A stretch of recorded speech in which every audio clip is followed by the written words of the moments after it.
East Bengal নারী football দল IWL মানে ইন্ডিয়ান ওমেন্স লিগে দ্বিতীয় লেগের প্রথম ম্যাচ খেলতে নেমেছিল বৃহস্পতিবার দিন মানে 30শে এপ্রিল। তারা প্রায় 3 মাস পর আবারও মাঠে নামলো, কারণ এই IWL এর প্রথম লেগের ম্যাচ কিন্তু জানুয়ারির মাসের প্রথম সপ্তাহে শেষ হয়ে গিয়েছিল।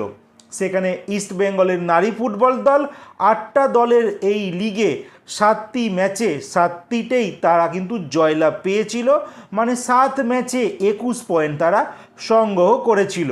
আর গতকাল মানে বৃহস্পতিবার দিন 30শে এপ্রিল ইস্টবেঙ্গল নারী ফুটবল দল IWL এর দ্বিতীয় লেগের প্রথম ম্যাচ মানে তাদের 8ম ম্যাচে তারা খেলতে নেমেছিল সেতু FC'র বিপক্ষে নিজেদের ঘরের মাঠে।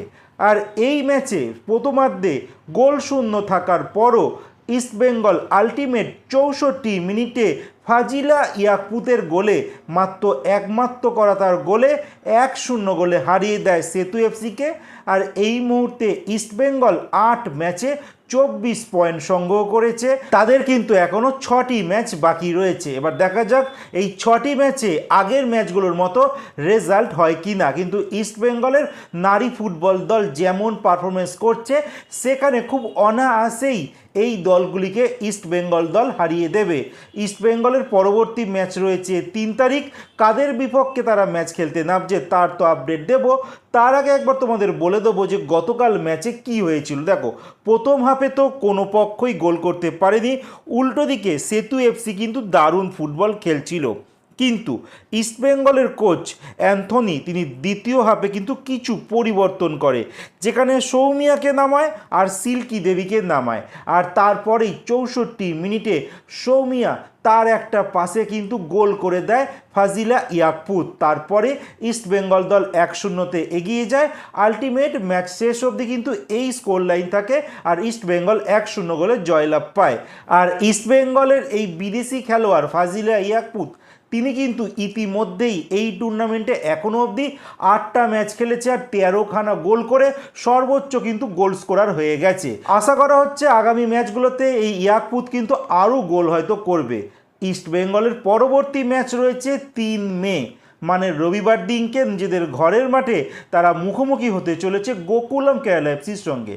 এই গোকুলাম কেরালা FCকে প্রথম লেগের জানুয়ারি মাসের 9 তারিখে তারা ফেস করেছিল ইস্টবেঙ্গল দল। আর এই ইস্টবেঙ্গল কিন্তু 3-0 গোলে গোকুলাম কেরালা FCকে হারিয়ে দিয়েছিল। লাস্ট বারের চ্যাম্পিয়ন কিন্তু ইস্টবেঙ্গলের নারী ফুটবল দল। দেখা যাক এই বছর তারা জিততে পারে কি না। কিন্তু পয়েন্ট তালিকায় একটু নজর যদি দাও সেখানে তোমরা দেখতে পারবে সবার উপরে কিন্তু রয়েছে ইস্টবেঙ্গলের নারী ফুটবল দল, যারা 8 ম্যাচে 24 পয়েন্ট সংগ্রহ করেছে। তাদের পরে দ্বিতীয় স্থানে রয়েছে সেতু FC, তারা 8 ম্যাচে 16 পয়েন্ট নিয়ে রয়েছে। সমসংখ্যক ম্যাচ খেলেছে দুটো দল, কিন্তু পয়েন্টে কিন্তু ইস্টবেঙ্গল 8 পয়েন্টে এগিয়ে রয়েছে। 3 নম্বর স্থানে রয়েছে নিতা ফুটবল একাডেমি, তারা 8 ম্যাচে 14 পয়েন্ট সংগ্রহ করেছে। আর বাংলার আরেকটি ক্লাব যে দলটির নাম শ্রীভূমি FC, তারা কিন্তু 4র্থ স্থানে রয়েছে, তারা 8 ম্যাচে 10 পয়েন্ট সংগ্রহ করেছে। এই বছর এখনও অবধি যা রেজাল্ট বলছে, যদি না কোনো অঘটন ঘটে সেক্ষেত্রে ইস্টবেঙ্গল চ্যাম্পিয়ন হওয়া শুধু সময় অপেক্ষা। টানা back to back 2 bar IWL champion হবার সামনে দাঁড়িয়ে রয়েছে ইস্টবেঙ্গলের নারী ফুটবল দল।